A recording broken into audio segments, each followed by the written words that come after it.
ม่เขาจะขึ้นว่ะไปลงมุกเอาลูกจกปุ๊บก่อน เพื่อนน้อยพวกนี้เอาลูกจกก่อนงัดข้างมันด้วยแหละงัดดึงมันขึ้นเนี่ยปุ๊บโอ้นี่เจ็บตับสุดนี่เจ็บตับนี่อย่างงูบอกรถปีกนี่แข่งรถน่าจะถือก็อยู่โรงสารเลยเนาะไปเบิ้งหันใหญ่ๆเลยเนาะเดี๋ยวให้ไปเจรจาเองมาเด้อนักธุรกิจมือล้านใช่คำว่าเจรจาสบายดีดีต่อทับเข้าสู่ซองข้องมีนาซาลงพะบางเด้อทุกคนเลยสบายดีโอ้บุรีนั่งล่างไล่ปิ่งห่วงได้กันทอบปกตินั่งแต่นาบ่ได้นั่งรถไกลเดินแล้วก็ทุกคนมื้อนี้ก็คือสิพากันออกไปพูดเนาะออกไปทางท่าบกส่งโซ่เลยไปจัดมื้อนี้เฮาสิไปลงทุนธุรกิจแท้ๆแล้วมันบ่มื้อนี้นะรู้สึกไงบ้างเทแล้วไปมื้อนี้แท้ๆทุกคนสิออกไปเบิ่งอันเครื่องทุกคนเอาที่เฮาสิไปเฮ็ดโต๊ะหาเนาะเพราะว่าอยู่รองสารนี้ไปท่ามโซล่าก็บ่ค่อยมีพวกเหล็กพวกอีหยังทุกคนที่เฮาสิมาเฮ็ดแบบเป็นขั้นเป็นหยังหั่นเนาะก็เลยว่าสิเอาไปซื้ออยู่ทางนั้นแต่ก็เครื่องมันก็น่าจะถือก็อยู่รองสารเลยเนาะเอาไปเบิ้งหันใหญ่ๆเลยเนาะเดี๋ยวให้ไปเจรจาเองมาเด้อนักธุรกิจมือล้านใช่คำว่าเจรจาถามซื้อคนโบ้เป็นกันได้ราคาที่พี่ขอถามซื้อกับว่าถามซื้อไปต่อรองว่าต่อรองโอ้เด้มันมีวิธีแล้วเนาะเจรจาคือว่าจะไปเอาไล่เองเราไปเจรจาต้องมีวิธีเนาะเอาเครื่องในเดียวยังได้ราคาที่ราคายังเปี่ยวได้เม็ดละ100นึงที่ไปถามก็ไม่110คุณนะคือไปท่ามันกับ10ปฏิไปท่ามันละ100อยู่ร่องซานนี่เขาฮักนี่แมตหนึ่ง85,000บางท่านกับ90,000ที่สุดมัน85เลยมันก็คือประมาณ100เท่าไหร่100ท้ายอ่ะขายดี100 60,000 68,000แล้วตอนนี้เนาะ165ตอน65,000 463ประมาณนั้น500โอ้โหคือขึ้นไปแต่ยานในรถคันนี้เอาเลยกระยาเลยกันนี่นะแซงมาโอ้ยเสียงนางคูมือนี่ทางเนี่ยพอดีอ้อมาแล้วฝนตกทุกคนเลย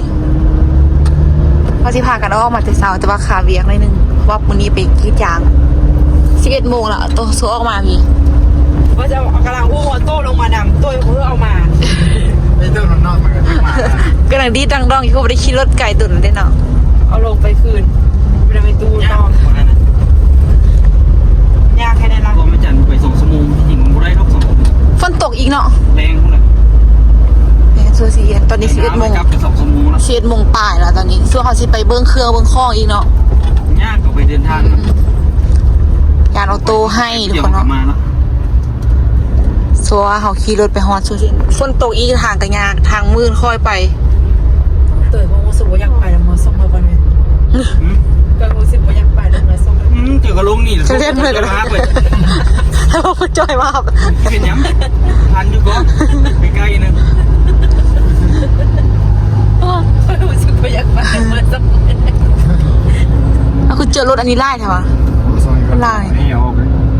แม่นวะเคยได้ยินส่งนึงว่าเขาจะบ่ให้เอาเฮออกละสับโดดเลยพอดีชอบกินข้าวซวยไปเลยเนาะเอาบริห่อข้าวมาเนาะมาเฮ็ดหมกอะไรตาลกูยังไล่เรื่องห่อข้าวให้บอกออโต้มาหน่อยนึงเอาข้าวกับปิ้งซีนเซอร์ลงมาว่าจะป้อนออโต้บริห่อเครื่องมาเฮ็ดหมกป่าอยู่พี่เนาะอย่าเลยโอ้ทางคือว่าไข่ก่อนเนาะส่วนคือว่าขี้หายแต่ว่ามันจะมีหินน้อยคนรถอันนั้นเที่ยวไล่ทางเข้าบ้านเท่ากันหินฟูเมิดต้นตาลโบเวนโบได้เคี่ยวมาหาได้ตอนนะคุณหรอนี่ตอนมาเตะใส่อันนั้นคุณอ่ะจะมาเอารถเด้ค่ะอย่ามาเอารถอยู่ดิโบแม่นอนนะมาเอาก่อนละเนาะมาให้หนึ่งขึ้นมาแปลงก็จะทำกูอยู่สองไอ้ตัวเองไอ้ที่เดียวกันเข้ามาพอไปโต้ยตอนนั้นดิตอนเพิ่งไปเอาอันนั้นนะแม่ตัวแบ่งกันดีไปสิเลยมาส่งแบ่งอยู่ทางที่เมื่อตลอดนะหอยเนาะแล้วก็เอื้อนหาว่าทั่วมาอะไรเม็ดรอบเดียวเลยได้เป็นก้อน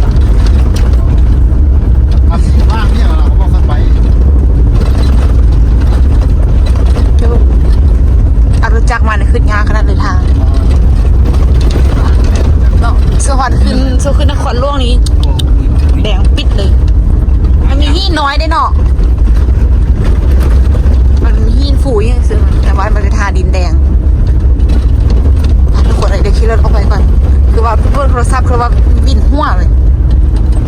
เราเดินทางได้เจอรถปีนความตลอดเนาะ ขี่หาคอมนั้น มื่นก่อนเรา เขาจะกำลังสิปลุกก่อนนะมีนาดิซอดเด็ดเนี่ย เวลาเขาจะขึ้นว่ะ ไปลงมุก เขาจะเอารถโจกปลุกก่อน เพื่อนน้อยพวกนี้เลย เอารถโจกก่อนนะงัดข้างมันรู้แหละ งัดดึงมันขึ้นเนี่ย ปุ๊บคือสิเรียกว่าเอาอันนี้ไปต่อลูกไม่ให้ว่าสิได้เขาว่าปุ๊กกันนะเกิดมาลูกไม่ให้ เอา อ๋อคือสิโคยิ้ว ไป เลยเนาะ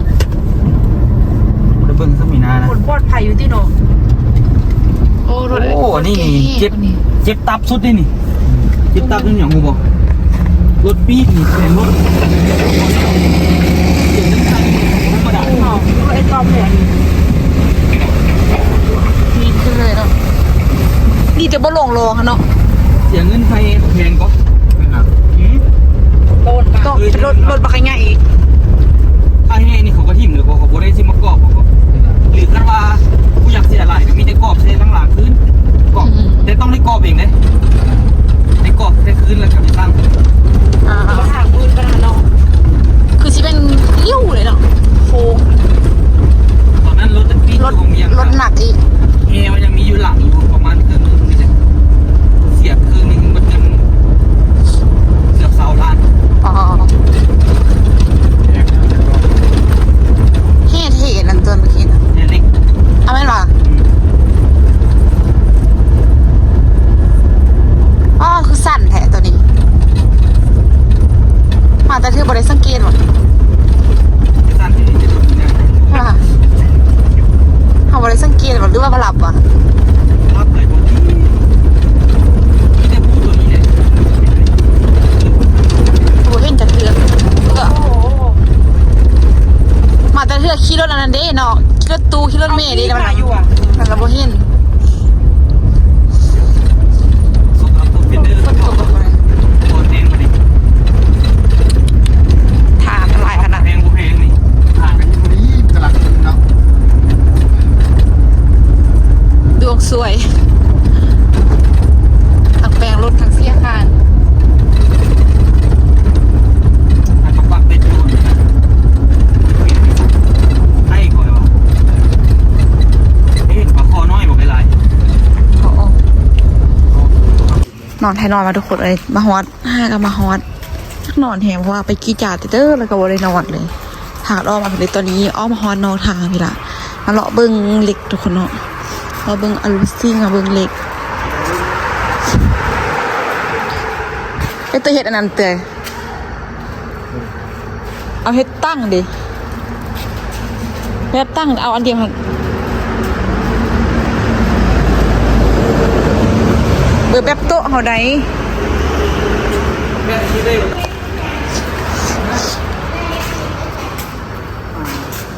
อยากได้เงินต้นแต่เราจะเฮ็ดแบบเป็นโต๊ะนะโอ้นี่ปักนี่ไว้หรอเ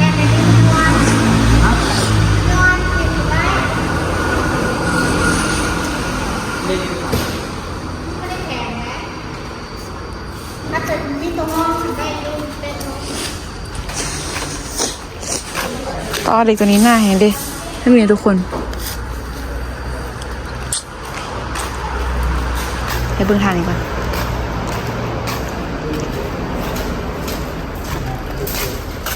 เบิ่งน้อยโพดอันนี้สมาเลยเจ้ โคตรครับบาท เอาเบอร์มาจากไม่เอาน็อตอันนั้น ตัวใดอันนี้นี่วะ บางเนาะ บ้างแต่มันสำคัญบอกคือกันวะ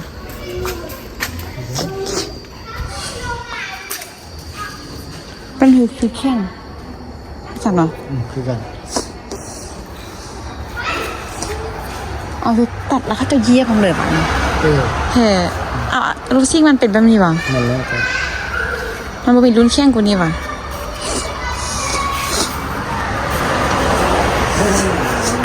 แต่ว่ามันก็อ่อนยี่ลี่เนาะมันอ่อนเกินเด้รุ่นนี้ได้อยู่เตยเล็กนะอู้มือดำเลยจับไม่เทียมทุกคนอู้นอนอยู่รถมานะลงมาวันนี้พูดได้หัวเลย ที่เลยแกนบอกนะ ถุงมือเดี๋ยวสอบบางซี่กับทุกคนเลยเบิ่งฝอยอยู่ข้างนอกฝอย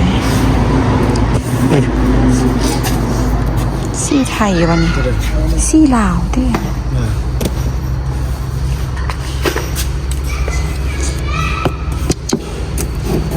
ซี่ไทยเดี๋ยวซอบังกันทุกคนนุ่งแหงมาดู ถูกทำได้กับพีในครั้งเนาะก็ดีเลยใช่ไหม เอาบ้านตอนนี้คือหน้าหรือแค่ว่าบ้านนี้คือป่า มันงอเนาะไปยัง แน่นอนแข้งทางนี้ได้อยู่ทำตัวนี้ คือกันแต่เป็นงอมันแข็ง เชื่อเอามาซื้อน็อตเชื่อเอามาแต่ลังซานเพื่อมาซื้อน็อตบ่มีเนาะพวกอันซี่พวกยังกระจายก็บ่ค่อยมีอยู่นี่ มีซี่ลาว ซี่ถาซี่ก็บ่มีแม่นมีแต่ซี่ลาวแล้วก็ซี่ที่เขาแยกได้มันก็บ่ค่อยมีค่ะว่าคันท่าว่าซี่ในเทค่ะว่าน่าจะได้ไปพูดเลยค่ะพวกนี้เนาะซี่ยังก็บ่มี งานเลยดิ ซอกกินข้าวทุกคนที่ดูหิวข้าวละอยากเข้าห้องน้ำก็บ้านนั้นไปให้กินข้าวทุกคนมีแต่หานเดียวนี่ไว้ตัวมีแต่หานเดียวนี่วะ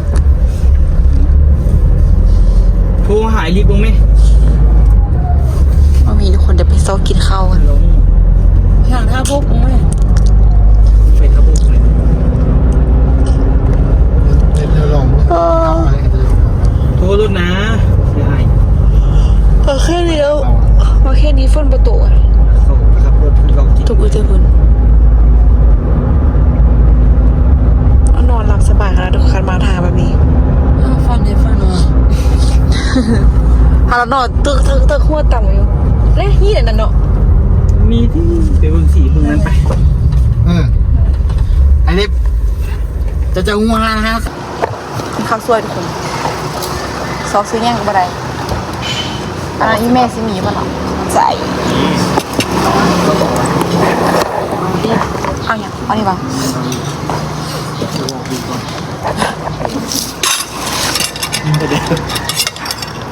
เราสั่ง3 ถ้วยจริง ฮะ ๆเพราะว่าเรากินแล้วกินต้องกิน3 ถ้วยที่ยิ้ม โมเมียน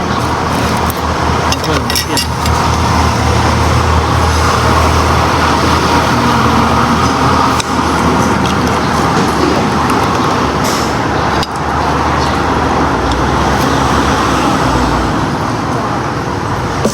อุ้ย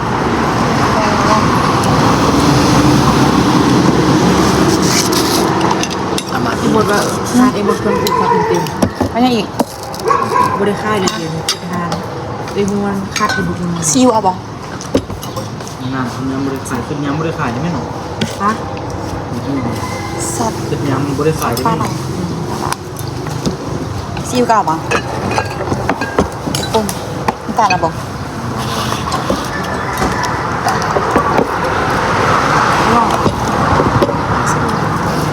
ปลาไหลนี่อ้าวอันเดียวจริงฉันมานั่งฟังนี้ก็บ่ได้เนาะ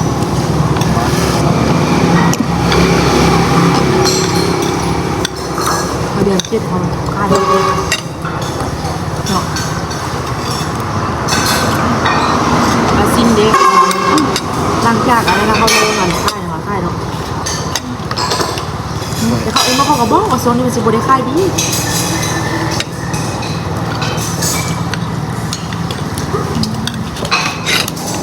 ไข่ตาสีฟังมันฟัง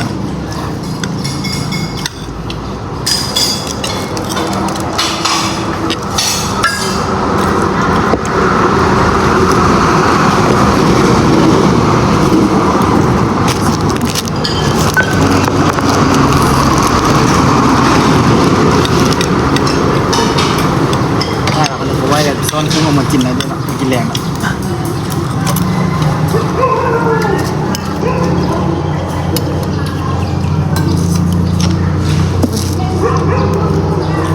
กลุ่มตัวแซ่บของกลุ่ม ไปแล้ว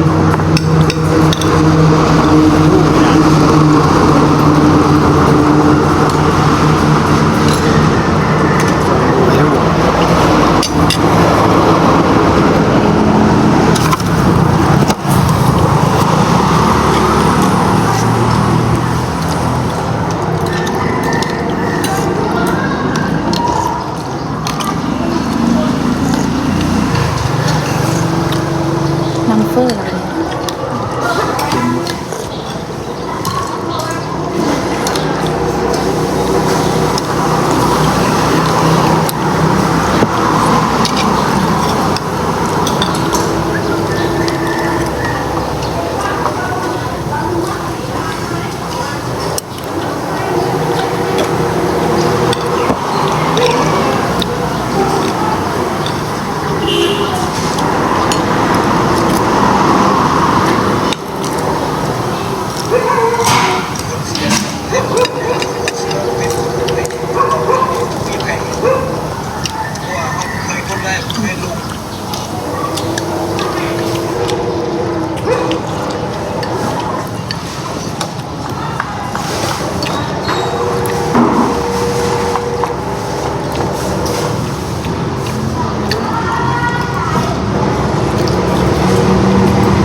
ไปทุกคนเลยอยู่แถวเคทบุรีบ่มีว่าซั่น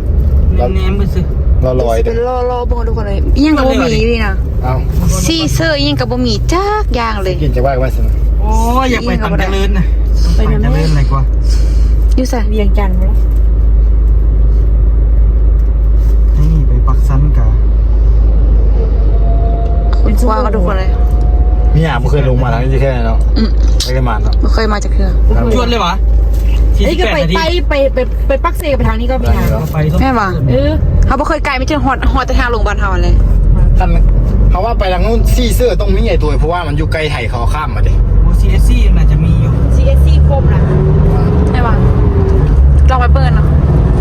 ถ้าบ่มีเดี๋ยวก็แฮวอีก ทางมันดีอยู่ มาถ้าบอกนี่ได้แต่น็อตไอ้ตุ้ย บริสอนซ้ำตึงกว่าไหนนะมึงเนี่ย บริษัทเนี่ยมาครับ มาได้แม่ ปลาทุกคนเลยเดียวโอ้ทางดีเนาะทางบ้านเฮาเป็นอันนี้เด้เนาะ ไม่ได้ ทางลองสานเป็นอันนี้เด้คักเลยเนาะ เสื้อเข้มขัดเด้อ ใส่ก็ได้ใส่มา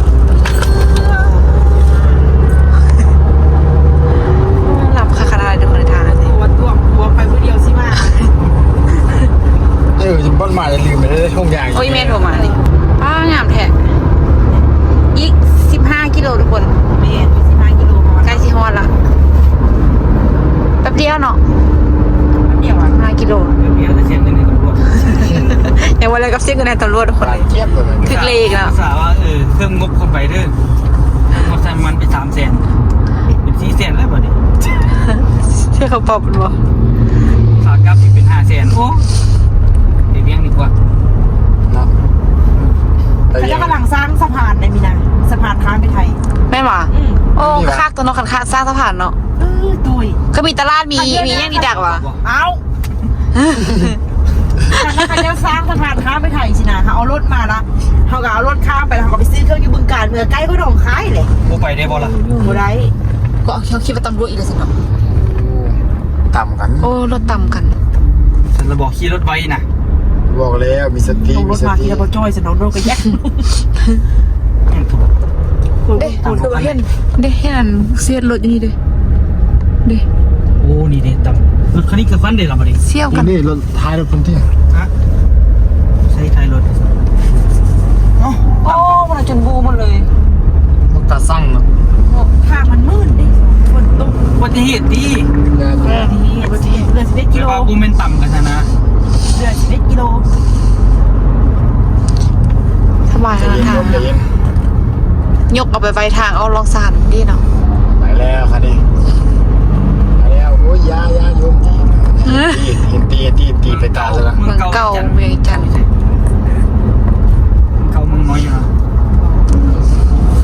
โอ้ขนาดเข้าไปเนี่ย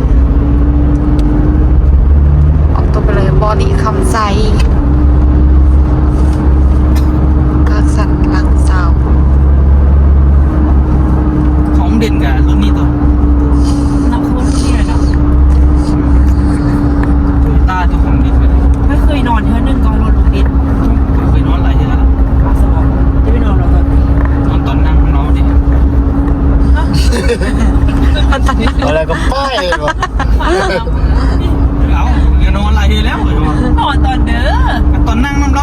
ดิ แถวนี้ที่เฮ็ดขัวข้าม ทาง ไหนครับ เดินทางนะ แถวนี้ ได้อันนั้นค่อยก็เคยนอนแล้วค่อยเคยนอน ดิเดี๋ยวนี้ค่ะได้ค่ามานอนทุกคน มีค่อยมีไอ้มดมีลูกเด็ดมีไอ้ฝ้ายนอนนำกัน คือสิเป็นนายทุนเดี๋ยวเรามาซื้อเอาเนาะดินี่เนาะ เฮ็ดขัวข้ามดี งานเลยอ่ะ เขาซิเห็นอันนั้นเด็กหัวคามแม่นะวะ ให้เรา คนนั้นถึงเงินคนหนึ่งว่ะ นอนนำกันเลยทั้ง4 คนอ่ะนะ เลี้ยงกันเลยมันอีกว่ะ ยี่สุดยอดเลยลุงเด็ดนอนแจสุดๆแล้วก็ไอ้ฝ้ายไอ้มดแล้วก็ค่อย มาแล้วด้านซากกลปากสัน เพราะฝนตกเด็กไปนอนอยู่บ้าน ถ้าสมมติว่ามาข้ามก็ข้ามนี่ไหนมันบอก ได้ข้ามให้ข้ามนี้ ลองข้ามเนี่ยเลยที่อยู่ตรงนี้ท่า ข้ามไปเลยเหรอโอ้ยบัตรมีใบยังข้ามไปเลยบอก ข้ามเลยห้าวย่างข้ามแบบห้า ตำรวจท่าไปยังมาตามผ้าอายอ่ะ ตามมาท้ายเอา อะไร เลย มาตามผ้าคนเขียนกันคูด ตาพายบนแขน บอกว่าขอไล่ไงเขาเพิ่งเราจะดีน้อย จะมียังมาเด็กบุยยัง ตัวกับหัวใจ ยังมาละลายังพูดได้บอกมาได้อายเขานั่งอยู่รถถึงเด้ ได้คอนเทนต์อีกก็ได้เตยเนาะ คอนเทนต์เป็นนอนอยู่กินข้าวรัฐบาลที่คักๆทางดีแท้ดีวะ มีจุดนวดนะคุณกบนวดข้างบน ทางอยู่ไหนอ๋อเขาพูดแล้วนะ อันนั้นก็นอกทางดีทางซื้อแล้วกับตะยางเนาะขับรถยันหลับในเนาะ หนึ่งกับรับในสองกับเข้าไปเลย ไม่อะ รักเข้าไปเลย มักคือทางบ้านเขาที่ไว้เตย ทางประธานแล้วไม่มีสิทธิ์ได้หลับเลย วันนี้เป็นตาแกงเบ็ดบอกตาใส่เบ็ดบอก งามเลยเนาะ นี่มันจะเป็นโอ้ มอนสุดเนาะ ไปนั่งกินเบียร์แก้มทางครับ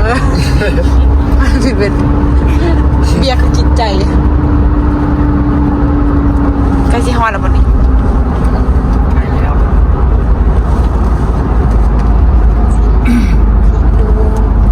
นี่งั้นเหรอนี่งามเขา เขาก็มักเบลนี่มึง ต้องไงไร ทรงไทย ต้องดูว่า บ้านแบบว่ากูมีเงิน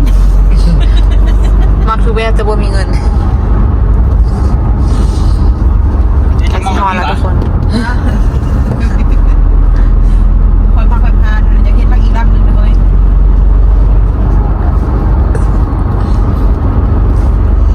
ขี่แซ่บปักสันมึงก็ซื้อแง่ๆพอซื้อซักเดียวกันสักแง่นัก คนเอ้ยเลาะไล่บอลทุกคนเลยบ่มีนะ ไอ้เจ้าเนี่ยมันแบบมึง ไป CSC มาฮอดปากสันแล้วก็ยังบ่มีทุกคนเนาะมาฮอดมาหานสุวรรณีมกิจกรรมหมด ไกลละไกลให้ตัวเรื่องรถ ใกล้สิได้เมื่อละ บ่อยตัวกันบ้างบ่มีตัวที่ลงซื้อสวัสดิ์นะเขต อ๋อ นี่เลยไปซื้อเบี้ยงเหรอ ตอนนี้20:30ละ ขี่เจ้านี่ไปเบี้ยงกับพอดีฮอดดิห้า โอ้ โมงฮอด นี่มันฝนตกเนาะมันคือว่าค่ำเองเนาะ แม่น เราคิดว่า5 โมงแล้ว ฟ้าบดดิเป็นเขาออกมาแต่เช้าเด้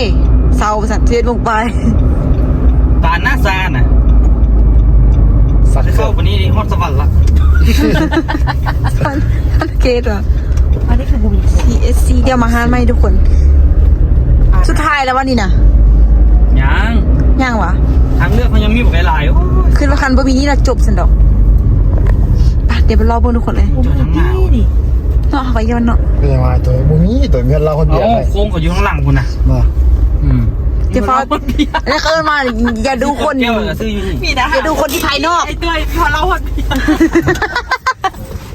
ทราบดิ ได้แล้วทุกคนเลยซอยว่าสุดท้ายมาได้อยูฮานตัวนี้เนาะขี้กายไปตั้งไล่ลบ ขี้ก็ไปลบ1นี่แหละลบ1 2ลบได้ตัวประมาณ1 มิลทุกคนเนาะคือจะมีหนาว่าอะไรเพราะว่าตัวยูฮานท่านมันมิล2เนี่ยเอาตัวประมาณ1 มิลนี่ก็พอดีทุกคนบางกับโบบางแหมได้มันพอดีเลยเพราะว่าตัวหน้ากลายแบบหน้าแหม2-3 มิลคนอยากให้เขายกอ้อมเนาะนะคะเดี๋ยวมาเบิ้งดีๆเลยกันน่าจะเอาเลยเอาประมาณ2 แผ่นแหละเดี๋ยวไปเลาะเบิ้งอื่นท่าทุกคนเราเบิ้งพวกกะโหลกพวกซี่เนาะไปได้แล้วทุกคนตอนนี้กำลังมัดจานเขารถจะลุยลงเนาะถึกเด็ก9 แสนแผ่นหนึ่ง450,000 กีบเอา2 แผ่น9 แสนพยายามมัดอยู่ตัวนี้ทุกคน ของเขาใช้เอาให้ดีกัน ขี่ไปแล้วจะรุดลงเลยนะดุดคาดถึงเลยกลับมาซื้ออีก สิเข้าไปเบิงซี่กับฝอยอีกทุกคนเนาะแปรงทาซี่ ให้มันจะรู้เลยค่ะรอ เมื่อเอาวิ่งเอานะมาปะเกี่ยวมาดีดักกันแล้วอะเกี่ยวมาเอาเดี๋ยว ฝากว่าตัวยูนอนกับปี นั่งเป้าอันนี้เด้นั่งเต่งไว้ฮะนะทุกคนเดี๋ยวมัดนี่เดี๋ยวออกไปทานกันเบิ้งซี่เบิ้งฟอยแล้วกันโอ้คันว่าเอานั้นย่อนี่ที่หาวะที่อยากกันเลยเนาะปุ๋ยฮะ เต็มเนี่ย ปุ๋ยเต็มแล้วมัดนี่ปุ๋ย เรียกว่าเป่าหนึ่ง เป่าเนื้อมาปะ จะไปเนาะตลาดหนักนั่นฟังไทยบอกให้มี ไอ้ตัวรถ เสื้อบอกว่ามีคนลาวยังฮันเดียวนี้ ไอ้ตัวแบบรถไอ้ตัวข้ามฟังนี่ก็ได้บ่ ไอ้มันมีเหือบ้าง เข้าไปลิ้นบอกมันมีด้านประเพณีอยู่ อ้าวข้ามได้สมมติเขาบ่มี ไอ้ด้านประเพณีมีแค่บัตรจำตัวสิที่บอก พ่อวิวประจำตัวนี้ ค่อยก็บ่มี เบื่อคนมีบัตรจำตัวด้วยเนาะ แต่ว่าแม่โมมีอันมันหมดอายุแล้วแม่เอาไปเฮ็ดให้อย่างเดียว ท่านข่อยบ่มีบัตรประจำตัวเลยนั่งเฝ้ารถท่าเดี๋ยวข่อยไปนั่งนั่นจะไปซื้อของกินซื้อกิน เขาก็มีเด้อทุกคนพากันมาแวะกินข้าวฮอบซ่องทุกคนเนาะที่โอ่งไปโอ่งมาก็ไปซื้อพวกเครื่องเป็นแป้งทุกคนเนาะแป้งแป้งฮาซี่แล้วก็เป็นซี่กระป๋องซี่ปองใหญ่ให้แล้วก็ซี่ข้าวซี่ปองน้อยทุกคนเนาะพากันไปซื้ออยู่พูนเลาะๆมาทุกคนได้แผ่นโตแล้วก็แบบดีใจแห่งทุกคนเนาะคือแบบว่าได้แผ่นโตแล้วก็ตัวอื่นมันกระปุกยาทุกคนเนาะมันยาแต่แผ่นโตเนื่องจากว่าอยู่รองศาสตร์มันเป็นแผ่นที่หน้าแห่งทุกคนพากันแวะกินข้าวให้ท่านแล้วก็มาแวะกินโรตีทุกคนเนาะอู้ไอตัวต่างๆอยู่คุณโซมินากินอิ่มละเบิ้งคุณนะแน่นท้องทุกคนตอนนี้นะกินแท้กินวานอบมื้อนี้มานี่กินข้าวซ่องเถื่อเราจะมาปักสันกินดันอีตอนประมาณตอนประมาณ1 โมงบ่ทุกคนกินอยู่พูดเนาะแล้วก็มากินมื้อกี้นี้อีกรู้สึกอยากกินข้าวแห้งๆก็เลยว่าแวะกินข้าวก่อนทุกคนเนาะแล้วก็สิออกไปเลยมีแต่ยังไปแวะซื้อนะให้แม่คูมทุกคนเนาะซื้อยังซื้อท่องอย่างที่สิเอาไปเฮ็ดมวกทุกคนเนาะที่สิเอาไปใส่มวกสิเอาไปใส่มวกกิดอย่างกันฝนตอนมาว่าสิแวะซื้อแล้วแต่ว่าหน้าว่าสิกลับไปก่อนให้วิทย์คิดว่าสิได้มาแป๊บเดียวทุกคนเนาะนึกว่าแบบมาฮอตแถวทาบกอีหยังหั่นรายการซื้อแล้วก็สิออกไปเลยแต่ว่าผิดคาดขนาดสุดท้ายก็คือได้มาฮอตปักสันเนื่องจากว่าอยู่แถวนั้นบ่มีแล้วแบบได้มาฮอตปักสันเลยทุกคนขี่มาก็จนฮอตพี่เนาะแล้วก็เดี๋ยวก็สิได้ขี่กลับทุกคนเพราะว่าเฮาได้เครื่องครบหมดละมีเต็มมื้ออื่นเซาทุกคนเนาะมีเต็มมื้ออื่นเดี๋ยวถ้าแบบกิจอย่างยังเรียบร้อยแล้วกันน่าจะไปแบบไปเกี่ยมเฮ็ดเนาะไปเกี่ยมเฮ็ดพวกหน้าโต๊ะหน้าตาอย่างนั้นมื้อนี้ยอมรับว่าแบบหมดมันนี่ไล่แห่ทุกคนพอเฮาซื้อไล่อันไล่แนวทุกคนเนาะเฮาลงทุนแบบเทื่อนี้ทำอิฐก็คือน่าจะอดก็หมดไล่เลยทุกคนเนื้อว่าเฮาได้ซื้อเป็นแบบทุกคนเนาะเป็นตัวห้องตัวหินอย่างค่ะนะเป็นแบบเป็นเหล็กเป็นอย่างค่ะเนาะเลยสิหมดไล่นิดนึงตอนนี้ก็ประมาณ6 โมงแล้วทุกคนเนาะไปฮอดพุ่นก็น่าจะประมาณ8 โมงทุกคนน่าจะ8 โมงหรือ8 โมงปลายนะว่าเขาก็สิค่อยขี่ไปได้ทางมันก็ค่อนข้างที่จะบ่ค่อยสะดวกกันได้ทุกคนเนาะทางลงไปลองซานแล้วก็ฝนก็มาตกแดดมันก็ค่อนข้างที่จะมืดทุกคนเนาะตอนมาก็เจอรถเกิดอุบัติเหตุละสินะมันสิได้ค่อยลงไปทุกคนเนาะเพราะว่าฮอดโมงได้ก็คือน่าจะเป็นโมงนั่นแหละเพราะว่ามันก็ตอนนี้มันก็นานค่ำเลยทุกคนตอนนี้ก็6 โมงแล้วแต่ว่ายังแจ้งอยู่ตอนนี้อยู่แถวในเมืองแถวในตลาดทุกคนมันก็สิฟดเสียงรถแดดมาเดี๋ยวตัวนี้ก็คือแบบมารอซื้อเครื่องยังมันอยู่มันยาธรรมดาทุกคนเนาะให้บิดก็ว่าสิพากันไปแวะซ่อนกุ้งทุกคนเนาะซ่อนกุ้งแต่ว่าบ่ทันไปละเนื่องจากว่ามันมืดละมันเริ่มค่ำละเดี๋ยวต้องเบิ่งอีกเทื่อนึงนะว่าไอ้ตัวกับไอ้อุบัติเหตุบ่จะคิดมีแต่มาซื้อเครื่องซื้อข้อยังมันอยู่มันยาทุกคนเนาะที่คิดว่าสิได้ขึ้นไปนครหลวงบ่ได้ไปเบิ่งแพนโตนนะแต่ว่าก็ยังไข่เนาะไปรอซื้อซี่ยังมีอยู่เนาะก็ครบอยู่เดี๋ยวคลิปนี้มีนาซีได้ข้อตัวลาไปก่อนแล้วทุกคนจะได้กระฟ้าทุกคนกดไลค์กดแชร์กดติดตามเป็นกำลังใจในการในคลิปต่อไปในเด้อเดี๋ยวข้อตัวลาไปก่อนไปเจอกันคลิปหน้าสบายดีบ๊ายบาย